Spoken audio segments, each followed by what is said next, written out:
this war is ours. Yes, I will see you through the smoking flames on the front. The gynocentric paradigm.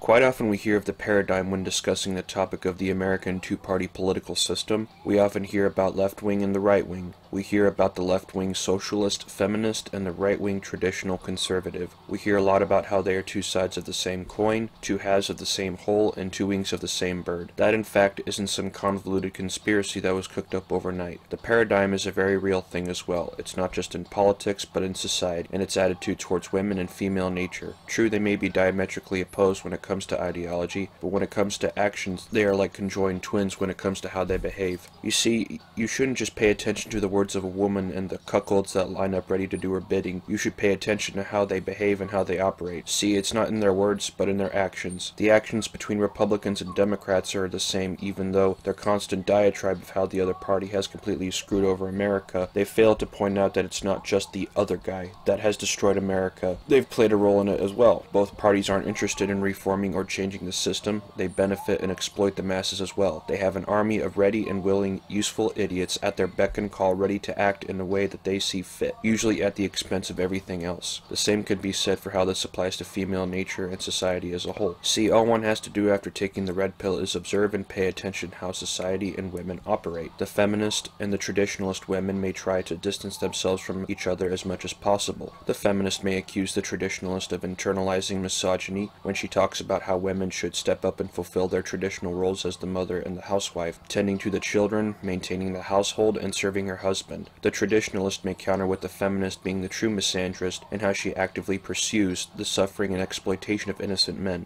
How she is the real misogynist by shaming women for not adhering and acquiescing to the feminist vision of how women should be strong and independent. To a degree, she's right, but even though with all of their rhetoric, all you have to do is simply pierce the veil and scratch the surface. You will see for yourself how, in spite of all of their strong opinions of the roles men and women take, that they themselves, no matter how they may try to portray themselves as different, both sides are inherently the same. Why? Because both sides rely heavily on the exploitation of men through varying degrees. The feminist through the man's tax dollars provided to her courtesy of the state that fund affirmative action, such as women's college grants and domestic violence programs, and the other in hopes of finding the right sucker to settle down with, in hopes she'll be taken care of, in hopes that once she's found the right patsy for the job, he'll devote all of his money, energy, and resources into providing her the life of leisure and comfort that in her mind she feels that she is entitled to. That's how the paradigm works these days. That's the nature of the gynocentric paradigm.